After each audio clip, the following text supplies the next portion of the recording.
How to activate Gmail of Google Workspace in Squarespace DNS records. Let's get started. First, log into your Google Admin Console. Go to the Gmail setup page and copy the MX records provided by your domain. Access DNS in Squarespace. Go to Squarespace, then Settings, Domains, and select your domain. Edit MX records.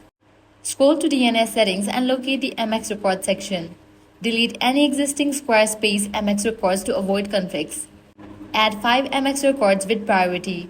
Now add each Google MX record one by one, including the priority values. Make sure they match exactly as shown in your Google Workspace setup. Once done, click Save. Return to Google Admin Console and click Activate Gmail to verify the setup.